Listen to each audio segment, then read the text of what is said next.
fuertes análisis en relación con el hombre. Ciertamente, y en nombre de la verdad,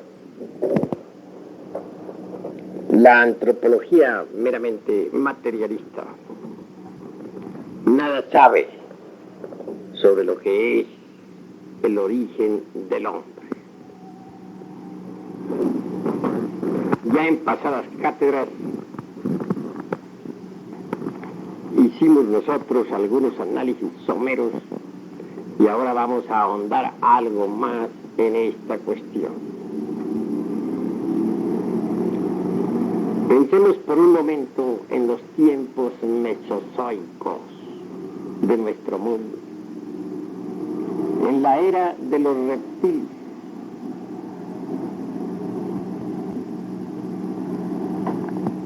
Entonces, en verdad, existía el hombre. Claro, esto lo niega la antropología materialista. En verdad que la antropología meramente profana desconoce el origen real del ser humano. Quiere la antropología materialista que el hombre no exista antes de la era cuaternaria.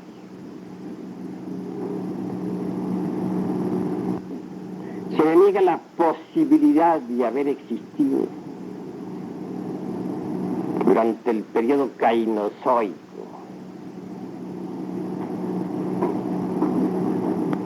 lo cual resulta en el fondo manifiestamente absurdo. Sin embargo, hay cosas que lo dejan a uno pensar, y es lo siguiente.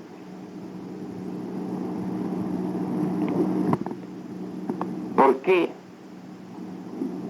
ciertas especies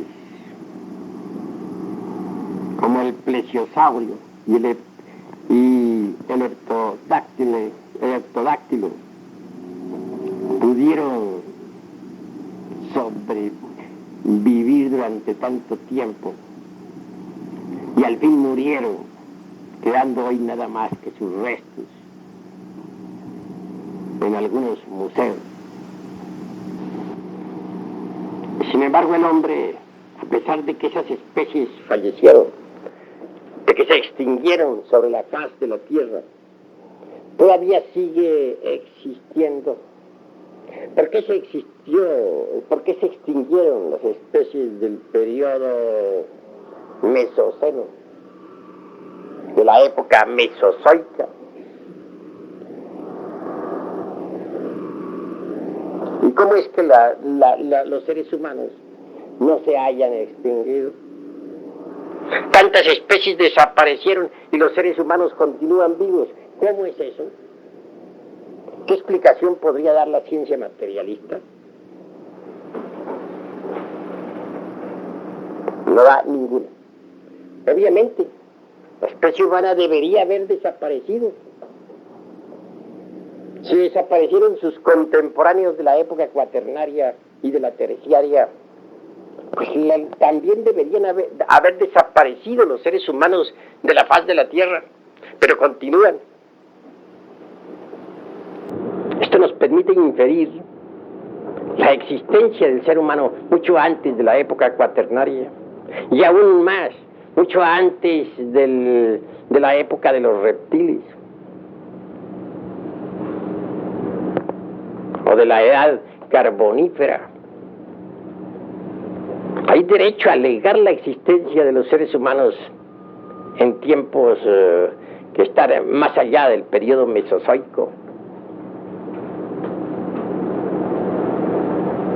Tal derecho nos lo confiere precisamente el hecho concreto, repito, de que todas las especies de la época terciaria y cuaternaria hayan desaparecido, y que sin embargo su contemporáneo, el hombre, continúe todavía existiendo. Si las otras especies desaparecieron, por inducción debemos decir que al no haber desaparecido el animal intelectual llamado hombre,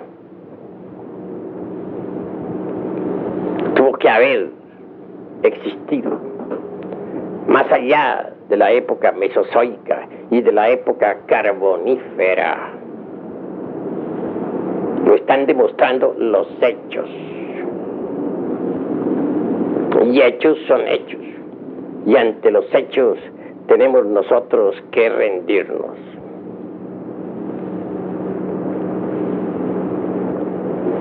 Una cosa es terriblemente cierta. La Biblia nos habla, por ejemplo, de serpientes voladoras. Y Job cita al Leviatán. El Zohar afirma en forma enfática que la serpiente tentadora del Edén era un camello volador. A propósito, no está de más recordar que en Alemania se encontró a una especie de camello volador. Me refiero a restos fósiles que pudieron ser perfectamente organizados por los antropólogos. Tiene un tamaño de 78 pies. Es gigantesco. Un cuello largo, muy largo, semejante al de los camellos.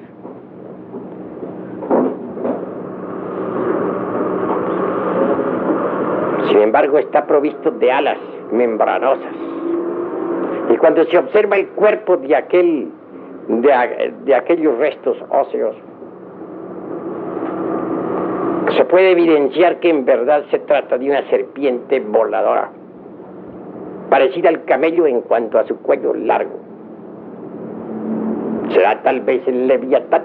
¿Qué dirían a eso los antropólogos?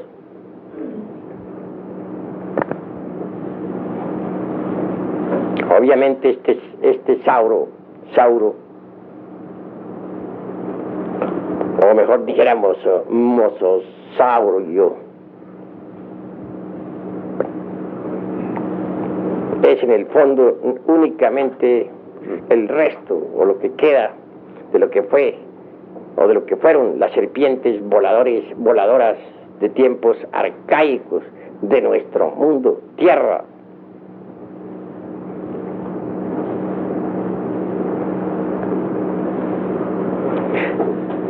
Ahondando en todo esto, hallamos otros aspectos muy interesantes dentro del campo de la antropología. En la Biblioteca Imperial de Pekín, por ejemplo, existían pinturas en las que aparecían algunos plesiosaurios y también algunos pterodáctilos.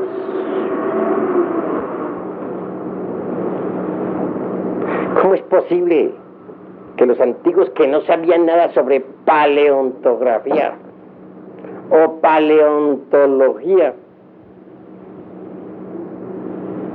conocieran especies ya extinguidas de la época misma de los reptiles? Esto es algo que no tendría una explicación lógica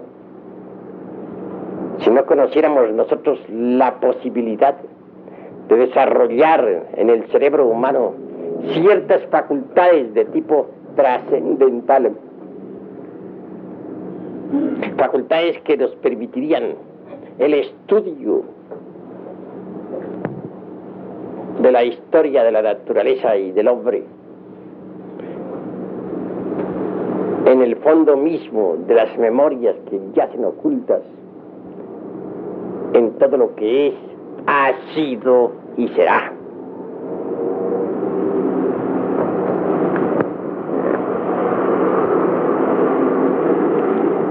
En realidad, de verdad, mis estimables amigos, tenemos nosotros que saber que el hombre actual, en modo alguno es el hombre real.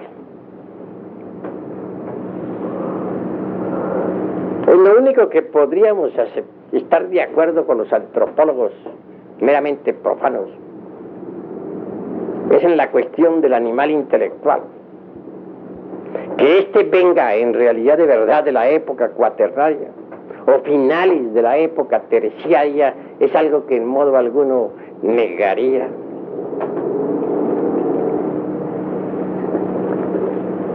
Pero antes que todo, conviene hacer una plena diferenciación entre el hombre y el animal intelectual. El hombre verdadero existió más allá de la época carbonífera y de la edad meramente mesozoica.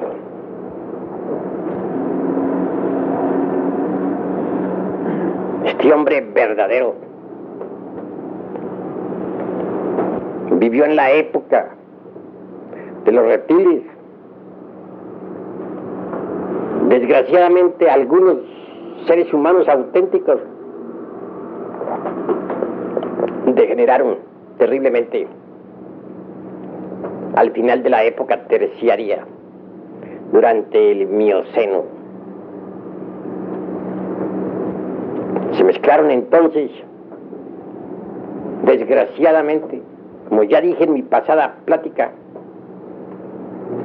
con algunas bestias de la naturaleza. Y de ellos resultaron ciertos simios gigantescos. Estoy repitiendo algo que ya dije, que tenían rostros azules o rojos, que caminaban sobre pies y manos o que se erguían como bípedos y que tenían la capacidad de hablar. A su vez, tales especímenes hubieron de mezclarse con otras bestias subhumanas y de todo ello resultaron ya los simios que conocemos, o también a base de ciertas evoluciones algunos tipos de humanoides.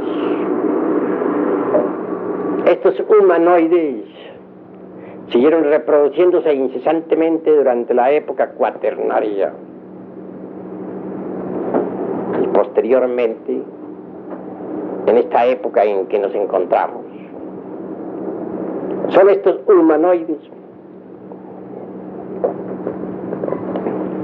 la humanidad actual, mezcla de hombres auténticos con bestias de la naturaleza.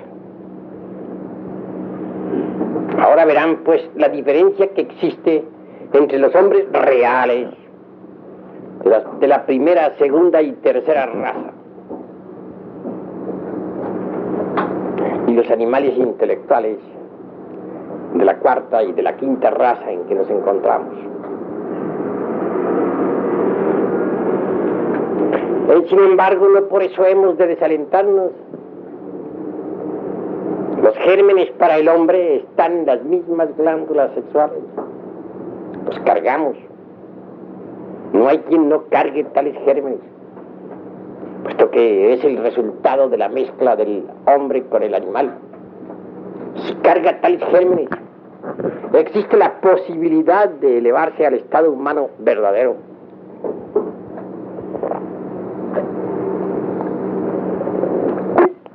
Eso sí, que hay que trabajar con tales gérmenes. Hay que conocer en realidad de verdad los misterios del sexo para poder crear al hombre auténtico dentro de sí mismo. Desgraciadamente, los antropólogos materialistas creen que son hombres. No, desconocen absolutamente los misterios del sexo e inventan múltiples teorías sobre el origen de la humana especie que en modo alguno en verdad podrían resultar útiles. Pienso que todas esas teorías de los antropólogos materialistas están causando gravísimo daño a los pueblos. Es lamentable que la antropología materialista esté corrompiendo a la raza humana. Ya bastante degenerada está. Y con tales teorías se degenera cada día en forma peor. Nosotros, como antropólogos gnósticos, tenemos que enjuiciar muy severamente la antropología materialista. A esos que dicen que solamente creen en lo que ven y que sin embargo están creyendo en lo que nunca han visto, en utopías tan absurdas como aquellas de que somos hijos del ratón, o que nuestro antepasado el mandril es un elegante caballero.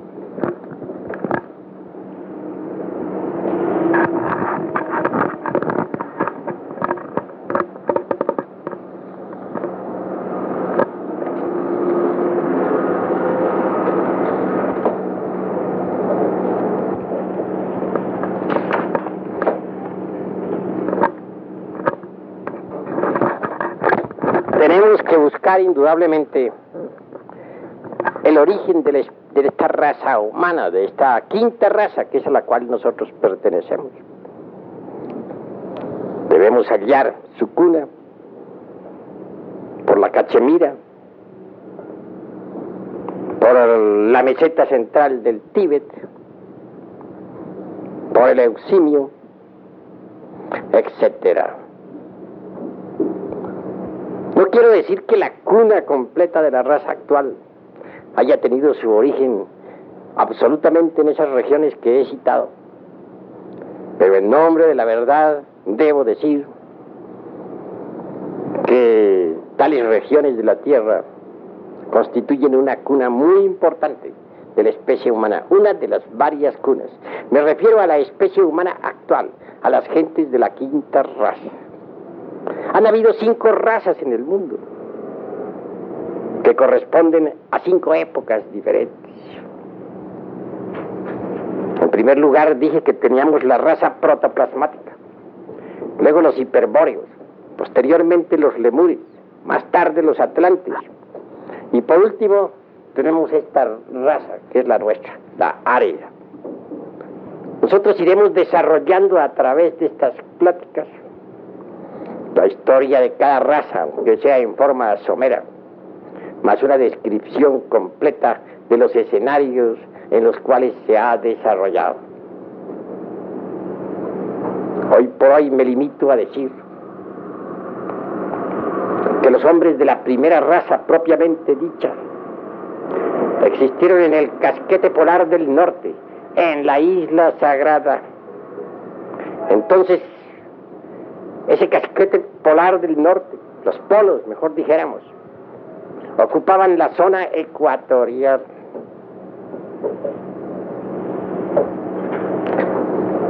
Incuestionablemente, la forma de vida de aquella raza era muy distinta a la actual. Nada sabe sobre eso la antropología materialista. Aún más, estas afirmaciones en modo alguno concordarían con la famosa Pangea, y por lo tanto, al hacer tales declaraciones, lo único que nos exponemos es a la burla de los antropólogos profanos. Es que ellos desconocen en verdad la mecánica celeste en forma total. No saben que existe el proceso de la revolución de los ejes de la Tierra. Piensan que la Tierra ha tenido siempre la misma posición con respecto al Sol. Y es obvio que por tal motivo han inventado su Pangea, pues les resulta más cómodo estudiar astronomía. Los hiperbóreos tuvieron su escenario en esa herradura que rodea al Polo Norte. Obviamente la misma Inglaterra y hasta Irlanda pertenecieron a la tierra de los hiperbóreos. A esa tierra perteneció también Alaska. Y todas esas regiones que forman una herradura alrededor del casquete polar del norte. La Lemuria existió más tarde, en el Océano Pacífico. Un enorme y gigantesco continente que cubría toda el área del Pacífico. Y Atlántida existió más tarde, en el océano que lleva su nombre.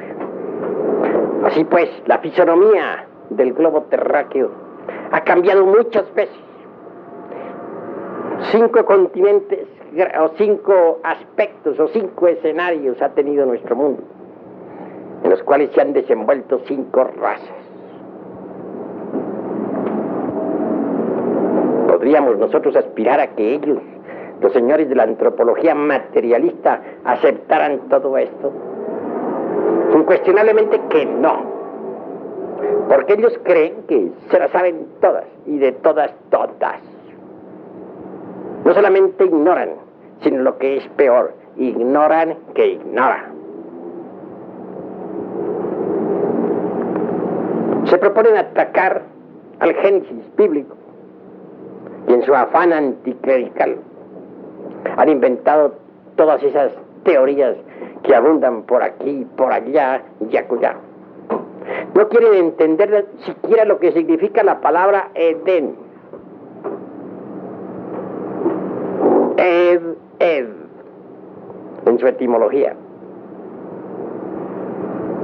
Hay una raíz griega que explica tal palabra.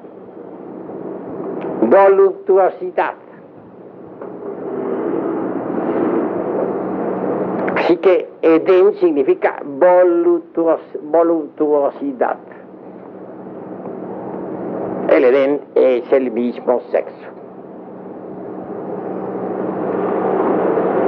Y todo el Génesis bíblico es una obra de alquimia. Nada tiene de histórico. Aquel Edén que otrora se situara en la Mesopotamia, entre el Tigris y el Eufrates, se convirtió más tarde en la escuela de los astrólogos, y de los caldeos, y de los magos. Ese Edén parece que tiene cierta relación en verdad con el famoso Adi Bashya de los antiguos lemures, y hasta con el jardín de las Hespérides del continente Atlante. El Edén es el sexo, pues esto no lo aceptarían jamás los antropólogos del materialismo, y mucho menos aceptarían los grandes misterios sexuales de Caldea, de la India, de Babilonia, de México, de Persia, de Egipto, etc.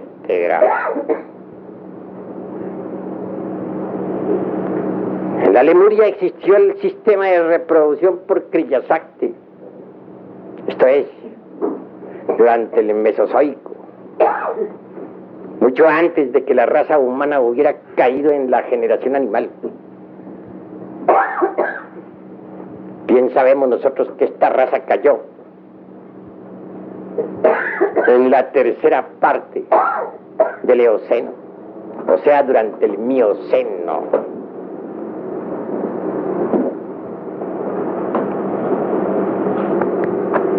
Las gentes, los hombres verdaderos de la época mesozoica se reproducían ciertamente por Kriya Shakti, el poder de la voluntad y de la inteligencia, pero eran hombres, y su sistema de reproducción no sería aceptado hoy en día por los animales intelectuales, porque El sistema de reproducción de los hombres verdaderos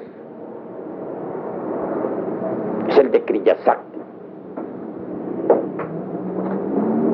Es un sistema sagrado que causaría risa y rechazo a los antropólogos materialistas. Aún más se sentirían ofendidos. Entonces el sexo se consideraba sagrado. Jamás se eyaculaba el esperma sagrado. El esperma era considerado como materia venerable. Cualquier zoospermo maduro se escapaba para hacer fecunda una matriz.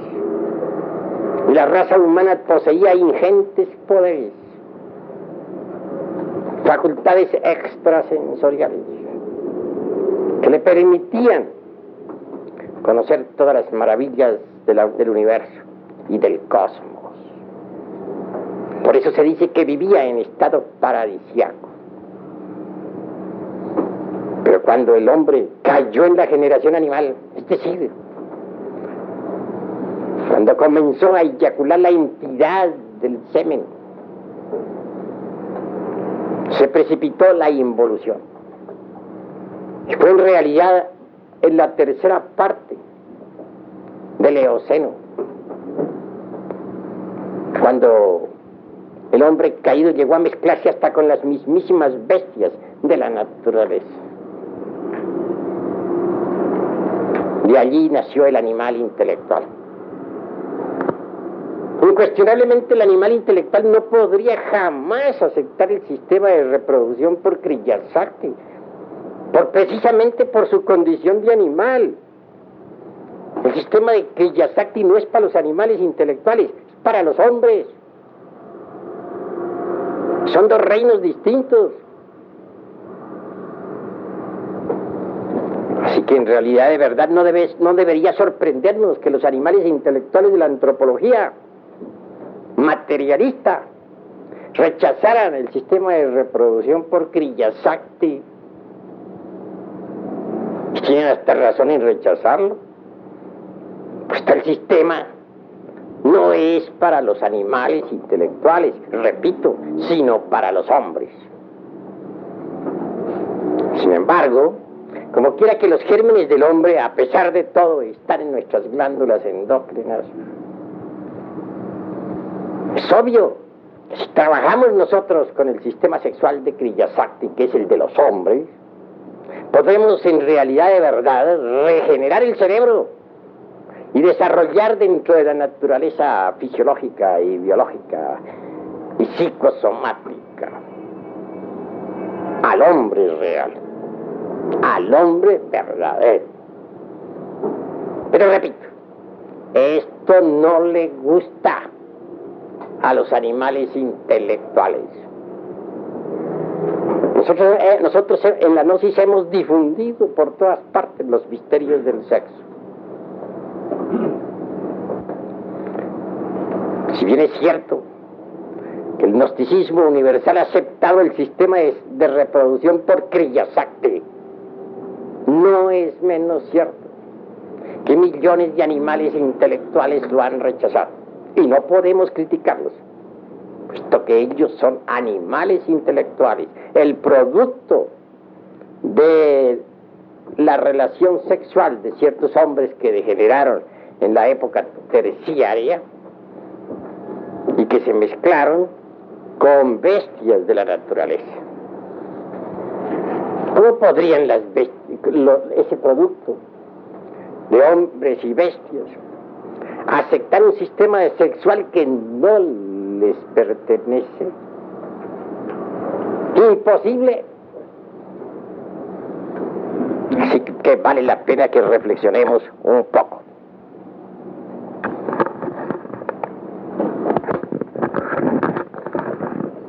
Pero bueno, vamos a entrar a un punto más importante, que lo he anotado hoy para que reflexionemos sobre eso.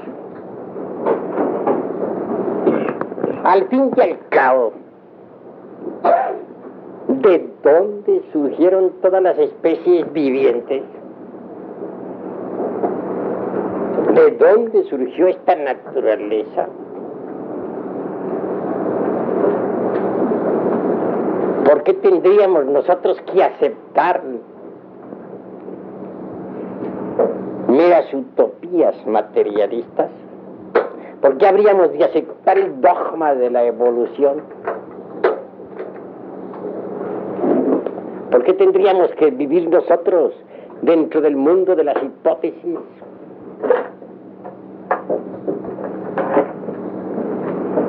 Ha llegado el momento de ahondar un poco en toda esta cuestión. En mi pasada plática dije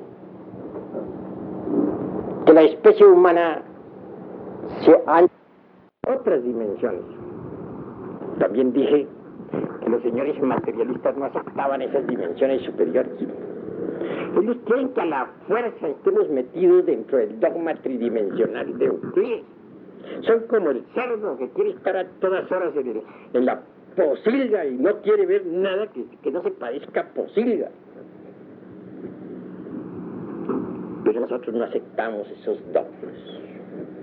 En primer lugar, porque a ellos no les consta las hipótesis que han afirmado de que el hombre venga del chango. Nunca Darwin dijo que el hombre viniera del mono. Jamás. Dijo sí que el hombre y el mono tenían un antecesor común. A Darwin abrió una puerta. Nada más. Cuando Carlos Marx le dedicó a Darwin su dialéctica materialista, este se ofendió. Rechazó tal dedicatoria. Se sintió muy molesto. Mr. Darwin no era materialista. Investigaba y abrió una puerta. Eso es todo. A nosotros nos toca aprovechar esa puerta y ahondar en el misterio. Si todo lo que hay hasta ahora son hipótesis, como lo dice Haeckel, quien en verdad asegura en forma enfática que ni la geología, ni la filogenia serían jamás ciencias exactas. Si las teorías de un día desaparecen al otro día, si estos señores están afirmando lo que nunca han visto, a pesar de que dice que no creen sino que lo que ven, si están mintiendo en esa forma, entonces no podemos ni debemos darles crédito. Tenemos que apelar a la sabiduría de los antiguos. Así lo enseña el gnosticismo universal. Que la raza humana se hubiera desenvuelto en otras dimensiones, eso es un imposible para la ciencia materialista. Pero es una realidad para los gnósticos. Si los sabios antiguos podían hablar del plesiosaurio,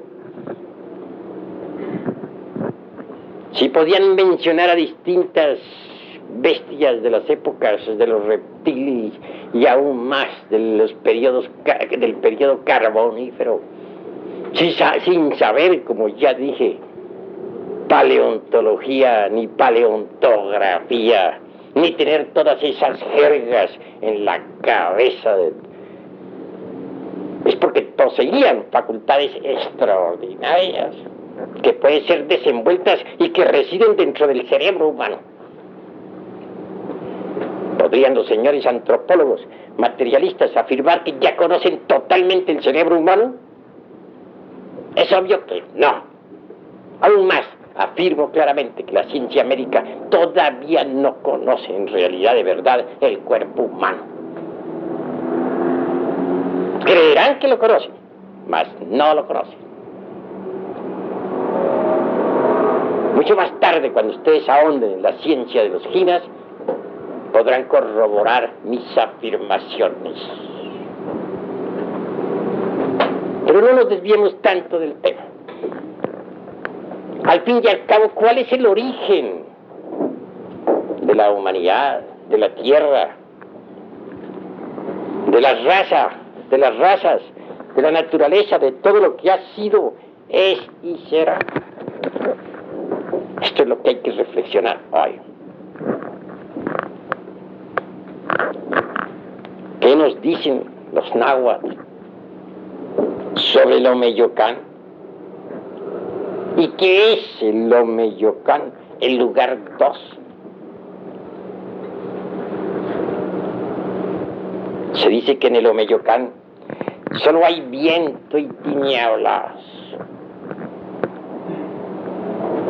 Así lo afirman los náhuatl. Llámase también al Omeyocán, debido al viento y a las tinieblas, Yoalli Ejecatl. El Yoalli Ejecatl es algo que nos debe invitar a la reflexión. Pero reflexionemos, continuemos. ¿Qué nos diría el mundo oriental sobre el Omeyocán? Ya no únicamente los eruditos de nuestro país, México, sino los asiáticos. Una vez estuve hablando aquí sobre lo que es la materia en sí misma. Dije que podría ser destruida la forma, pero que como sustancia la materia continuaba en otras dimensiones. Que al fin la tierra sustancia o la tierra germen era depositada entre el espacio profundo del universo, en la dimensión cero desconocida. Así lo afirmé.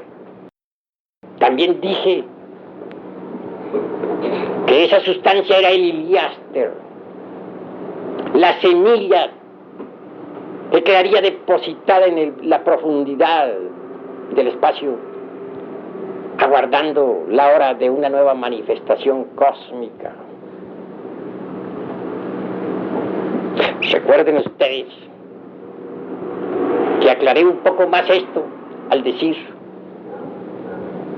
que así como cuando un árbol muere queda su semilla y que en ella existen todas las posibilidades de un nuevo desarrollo para un nuevo árbol, así también cuando un mundo muere queda su semilla. La materia homogénea, insípida, insustancial, inodora, incolora, depositada entre el seno de la eterna madre espacio. Pues bien, esa semilla con relación al uno es 2.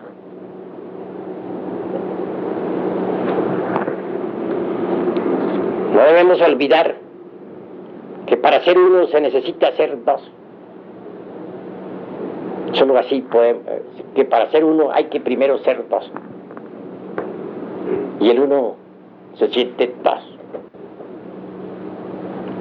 Esa tierra caótica, primigenia, insípida, insustancial, inodora, ese germen de mundo, depositado entre la madre espacio, es el Omeyocán. Un verdadero paraíso que durante el tiempo de inactividad vibra, sin embargo, con felicidad. Llámase también, se ha dicho, al Omeyocán, debido al viento y a las tinieblas, Yoalli Ejecatl. ¿Por qué? Porque Ejecatl es el dios del movimiento cósmico, el dios del viento. Yoalli Ejecatl. He ahí el gran movimiento cósmico en el Omeyocán. Es allí en el Omeyocán donde reina la auténtica felicidad del mundo, la dicha inagotable, profunda. Existen días y existen noches cósmicas. Cuando la Tierra está en estado germinal, o cuando un mundo cualquiera se encuentra en estado de germen, depositado entre el seno del espacio profundo, duerme. Y siendo 2, es 1. Después de cierto periodo de actividad, entonces el impulso eléctrico, el huracán eléctrico, hace que todos los aspectos positivo y negativo entren en actividad. Por eso se dice que en el Omeyocán hay tinieblas y viento. Tinieblas y viento. movimiento cósmico. No queremos decir tinieblas en el sentido completo de la palabra. Es tan solo una forma alegórica de hablar. Recordemos que en los misterios egipcios, el sacerdote se acercaba ante el neófito y a la oreja le decía: Osiris es un dios negro. No es que fuese negro realmente Osiris, pues es el Logos. Sucede que la luz del espíritu puro, la luz de la gran realidad, es tinieblas para el intelecto. Y se dice que en el Omeyocana solo hay tinieblas y viento, es decir, movimiento cósmico. Se quiere decir que allí está la luz increada, y que allí se desarrolla el movimiento cósmico representado por Eje 4. En el Omeyocán se arremolina la quietud infinita antes de la manifestación del gran logo solar. El logo solar en la tierra sagrada de Anáhuac fue siempre llamado Quetzalcóatl. Así pues, Quetzalcóatl, como logos, existe indudablemente mucho antes de toda manifestación cósmica. Es el logos. El Omeyocán es el ombligo cósmico del universo, donde lo infinitamente grande revienta en lo infinitamente pequeño, en recíprocos remolinos que vibran y palpitan intensamente. Allí lo grande y lo chico se encuentran, el macrocosmos y el microcosmos. Con la aurora del universo, el huracán eléctrico hace palpitar todos los átomos en forma de remolinos dentro del Omeyocán, dentro del ombligo del universo, dentro de la matriz cósmica, que es el 2.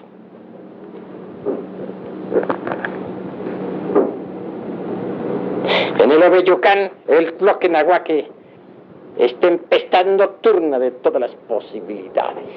¿Por qué? Porque cuando el movimiento eléctrico, el huracán eléctrico, el torbellino eléctrico hacen girar todos esos átomos dentro de la materia caótica, existen todas las posibilidades de la vida universal. Así lo han escrito siempre los mejores autores de cosmogénesis. Naturalmente estamos diciendo algo que nunca aceptaría en modo alguno la ciencia materialista. En el Omeyocán, el señor de la noche, el negro Tecastlipoca, se niega, revienta en luz y nace el universo que fecunda, que maneja Quetzalcóatl, el logo solar. Recordemos nosotros que este Tecastlipoca representa en su aspecto femenino a la luna y a Dios Madre. Y en el Omeyocán es precisamente eso, Dios Madre. Es precisamente la matriz del mundo. Por eso se dice que Tecastlipoca revienta en luz. Sí, la madre se hincha como la flor del loto. Y al fin nace este universo, que de hecho fecunda el logos. En náhuatl se dice que Quetzalcóatl entonces dirige y maneja ese universo que surge a la existencia. El logos, unidad múltiple perfecta, es radical, mas se desdobla a sí mismo en los 49 fuegos para trabajar con este universo naciente. Incuestionablemente es precisamente el logos Quetzalcóatl quien dirige este universo. Es mejor dijéramos la conciencia cósmica gobernando y dirigiendo lo que es, ha sido y será. Pero estoy seguro, perfectamente seguro, de que la antropología materialista no aceptaría esta concepción del Quetzalcóatl. Estoy plenamente seguro de que la antropología materialista rechaza el logos, de que está en contra de la tradición mexicana, que no quiere nada con la sabiduría de México. La antropología materialista, al rechazar a Quetzalcóatl como verdadero gobernante del universo, de hecho está en contra de México mismo. Así, mis queridos amigos, vale que reflexionemos un poco. Tampoco conviene que nos formemos de nuestro señor Quetzalcóatl una concepción antropomórfica. No, repito, el Quetzalcóatl es una unidad múltiple perfecta. Es el demiurgo de los griegos, el logos platónico, el principio ingente de la naturaleza, haciendo vibrar cada átomo, haciendo estremecer cada sol. Es el fuego creador del primer instante. No podrían asegurarme jamás los señores del materialismo antropológico que conocen el fuego. Estoy seguro que no lo conocen, ni mucho menos la electricidad. A nosotros nos interesa el fuego del fuego y el conocimiento profundo de la electricidad. Ellos usan el fuego como elemento y lo consideran como elemento de combustión, más se equivocan. Porque en realidad, de verdad, si nosotros rastrillamos un cerillo, veremos que surge el fuego. Dirían ellos, producto de la combustión. No, señor. Más bien la combustión es un producto del fuego. Porque la mano que rastrilla el cerillo tiene fuego para moverse. Y el fuego está latente dentro del cerillo mismo. Basta solamente eliminar ese estuche de materias químicas, de fósforo, mediante el rastrilleo para que surja el fuego. El fuego existe antes del cerillo. Es algo desconocido para la química. Porque el fuego en sí mismo es el logos, el principio inteligente fundamental de la naturaleza. Conste que nosotros no estamos defendiendo a un Dios antropomórfico que tanto molestaría a los señores de la antropología materialista. No. Únicamente estamos haciendo gran énfasis para decir que la naturaleza tiene principios inteligentes y que toda esa suma de inteligentes principios de la naturaleza es Quetzalcóatl, el demiurgo de los griegos, el logos de los platónicos, unidad múltiple, perfecta, latente en todo átomo, en todo corpúsculo que viene a la vida, en toda criatura que exista bajo el sol. No hay duda, mis queridos amigos, de que el monoteísmo causó gran daño a la humanidad. Porque como consecuencia del mismo se provocó el materialismo, el ateísmo. Digo también que el politeísmo, llevado al abuso, al extremo, causó daño a la humanidad. Porque entonces de él surgió el monoteísmo, y del monoteísmo a su vez surgió el ateísmo materialista. Vean ustedes cómo el politeísmo, habiendo degenerado, dio origen al monoteísmo antropomórfico. Y por último, examinen ustedes cuidadosamente la secuencia. El monoteísmo antropomórfico originó a su vez, debido a los abusos de los diversos cleros religiosos, el ateísmo materialista. Si nosotros aceptamos principios inteligentes en la naturaleza y en el cosmos, como fundamento de toda esta maquinaria de la relatividad, no desconocemos de que en el fondo la variedad es unidad. Conceptúo que en un futuro inmediato la humanidad tendrá que volver al politeísmo, pero en una forma monística, trascendental.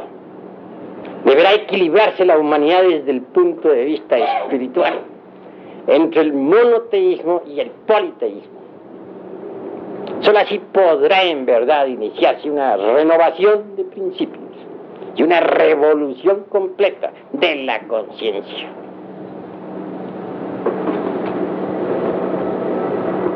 Hasta aquí mis palabras de esta noche. Dejo ahora plena libertad a los aquí presentes para que hagan las preguntas que se relacionan con el tema, advirtiendo que no contestaré preguntas que no tengan que ver con el tema.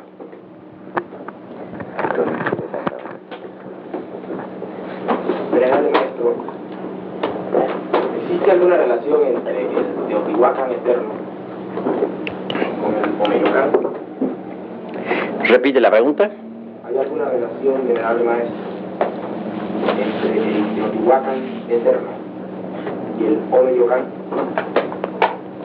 En realidad, de verdad, el Teotihuacán está aún más allá del Omeyocan. Podría decir que el Teotihuacán es el sol sagrado absoluto. Y el Omeyocan es algo muy diferente. Es el lugar 2. Es, dijéramos, el Iliastro, la semilla para mundos. Obviamente sabemos muy bien que cuando el torbellino eléctrico, cuando Yoalli Ejecatl inicia el movimiento cósmico, entonces surge el dualismo, deviene el caos.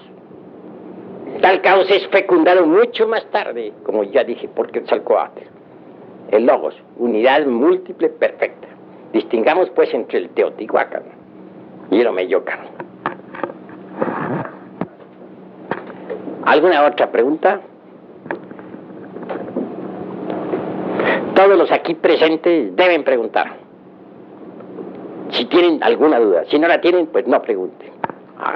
Venerable maestro, hablaba usted de Tlaquenahuac, que en acepción náhuatl significa señor o divinidad del lejos y del junto. ¿Qué explicación profunda nos podría hacer al respecto? Lo que ya dije, el viento, las tinieblas, el movimiento, en que lo infinitamente grande se volca dentro de lo infinitamente pequeño, remolinos incesantes que se cruzan y se mezclan. Todo eso sucede siempre, como ya afirmé en forma enfática, en el Omeyocan.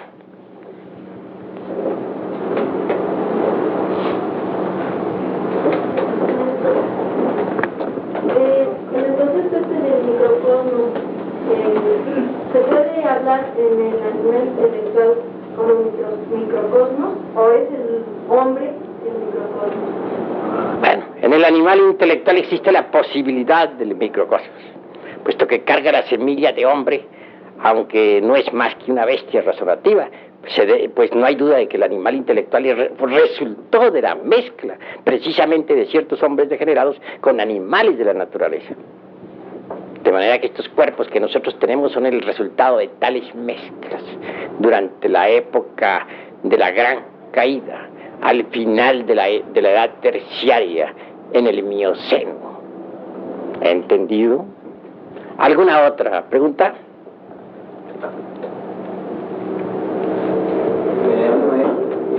Ampliando un poquito el aspecto de que no somos más ahora que el resultado de bestias, la reproducción de hombres degenerados con bestias, que nosotros escasamente la única posibilidad humana son los gérmenes que llevamos dentro de nuestras glándulas endócrinas, endocrinas.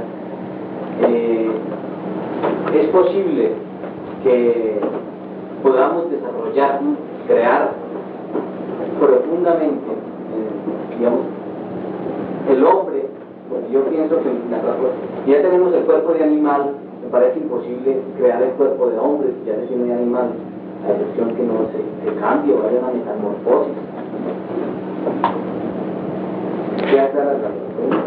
He de aclarar, volviendo al pasado, que de la mezcla de ciertas tribus, dijéramos, lemúricas ya degeneradas, con algunas bestias subhumanas de la naturaleza, resultaron algunas especies semejantes a hombres, entre ellas los distintos clases de monos, changos, etc. También dije que habían resultado, eso lo dije en la pasada cátedra, cierto tipo de simios enormes, gigantescos, algunos de caras azules, otros de caras rojas, y eso no lo podemos negar. Tal vez por tal motivo se atreven los señores materialistas, aunque desconozcan estas doctrinas, a aseverar, entre otras cosas, que venimos del mandril. Eso cuando se olvidan de Mano Ratón.